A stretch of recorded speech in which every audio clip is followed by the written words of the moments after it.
আসসালামু আলাইকুম রহমতুল্লাহি ওবরকাতুহু। সম্মানিত দর্শক, ডক্টর মোহাম্মদ ইউনূসের যে সফলতা এই গত ৩ মাসে, এটি আপনারা কিভাবে দেখছেন?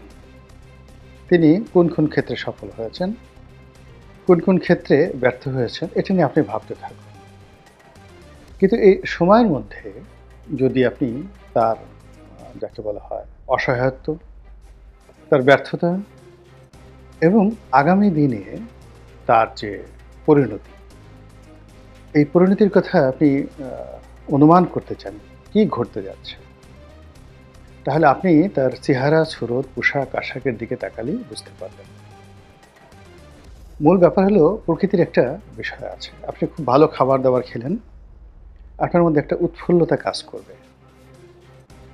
আপনি একটা ভালো ড্রেস আপ আ হলেন, অর্থাৎ ভালো একটা পোশাক পরলেন, আপনাকে অনেক সুন্দর লাগবে।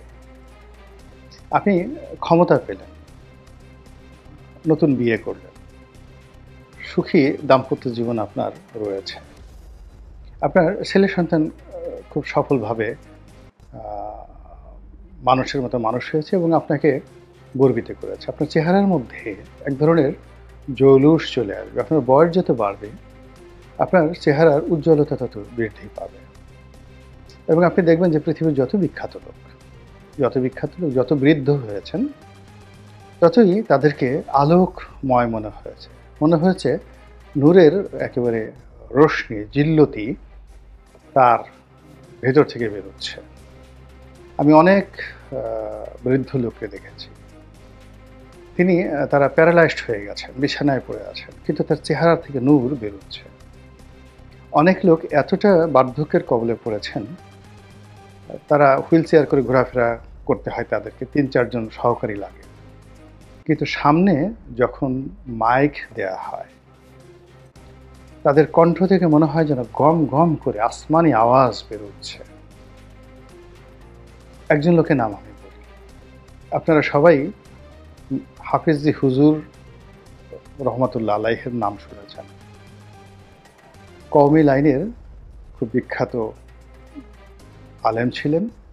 অনেকে বলেন মশহুর ওলি আল্লাহ ছিলেন।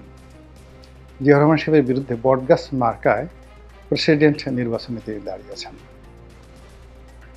তো তার যে বার্ধক্য, তার যে বুড়ো বয়সের যে ছবি এবং তিনি এই বুড়ো বয়সে যে বক্তব্য দিতেন, ওই বক্তব্যগুলো যদি আপনারা শোনেন বা কেউ শুনে থাকেন, তাহলে বুঝতে পারবেন যে বার্ধক্য হলেও যখন আল্লাহর রহমত থাকে, বরকত থাকে, বিজয় থাকে, তখন তার মধ্যে একটা উজ্জ্বলতা চলে আসে, নুরানি ভাব চলে আসে।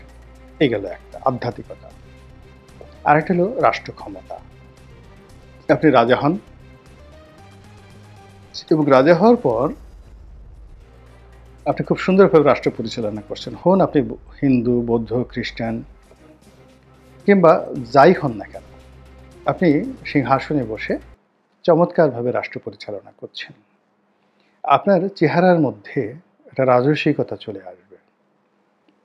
আপনি গিয়ে দেখেন বেগম খালেদা জিয়া আ যখন সিংহাসনে বসলেন ২০০১ সনে।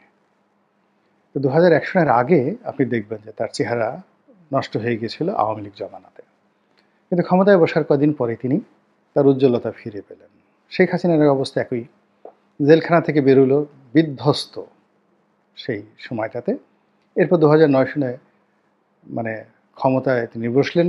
বসার পর একেবারে যেদিন পালালেন, ঐদিন পর্যন্ত তার কি যে শক্তি, কি যে দাপট, এবং এখনো দেখেন সে ফুরফুরো মেজাজে সে দিল্লিতে বসে কত খেলাধুলা করছেন।